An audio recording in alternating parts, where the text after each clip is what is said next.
We are super excited to have everyone come in on the supplier side, customer side, investor side in this AI ecosystem. And really, there's just so much noise going on at the moment. So what we're trying to do is a cradle to grave approach for AI readiness in just 2 hours to try and give as much practical tips for people operating in this area. What I'd like people to take away from our session today is a greater understanding of the current political will in the UK for regulating AI and how this compares to the approach taken elsewhere, and particularly in the EU, in the US and in China. I'd also like people to understand better, if you are a company operating in AI or a company that's going to be affected by AI, how do you get your message across the key players in government to help to influence and shape future regulation and policy? But when we're collecting data, we need to be mindful that depending on the data we're collecting, there might be a reporting bias. It may be that our data set has more of one particular thing and less of another, just because people talk more about thing A than they do about thing B.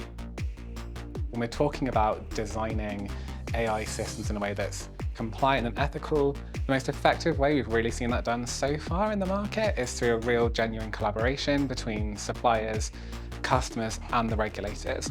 So we see some really ethical suppliers coming in who want to do the right thing, and customers who are kind of naturally curious also want to make sure they're legally compliant. It's those questions from customers and the collaboration between the customer and the supplier that's really driven kind of meaningful change in developing these systems. I think one of the important reasons for the make or break of AI venture startups is access to really good quality data. And that's how I got started in thinking about how do these providers of AI solutions contract with their clients or providers' data. If you look at what the Science and Technology Committee report said just last month, they say lots of nice things about, we risk falling behind the regulatory curve, but also there's lots of innovation, there's lots of positive things that AI could bring, but still you don't have that call for a kind of cross-cutting AI regulator that sets the rules of the game. It's still not there, and you don't seem to have that movement quite yet within the kind of key political centres in the UK. I'm a reputation lawyer. Businesses and individuals come to me at all stages of their life cycle and their development, normally in this sort of situation where something's bubbling and they're raising in profile or raising prominence and there's an issue. And sometimes they're saying, is this a PR issue? Is this a legal issue? How should we react? What should we do? Anything novel or exciting is covered by the mainstream media with skepticism, fear. So when you are testing and when you are pushing boundaries, you're going to attract attention.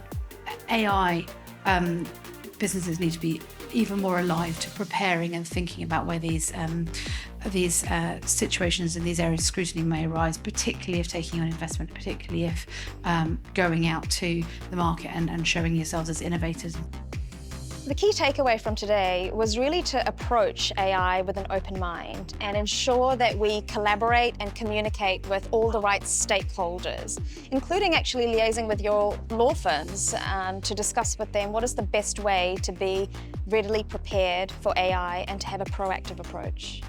I think the sessions were amazing. We had really good speakers who really engaged the audience, and particularly Emma Wilcott at the end, making everyone answer the questions around how you deal with reputational management went really well, I think. I mean, what we tried to do with this event is bring lots of cross-disciplinaries together.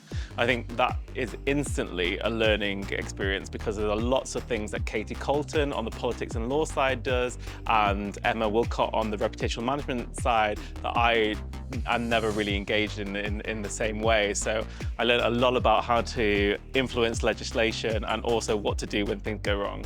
And I think the final thing that I would say is, we had a number of questions in the room about IP ownership, the issues around IP, and I would really encourage people to join us on the 16th of November for our event, which we will announce soon.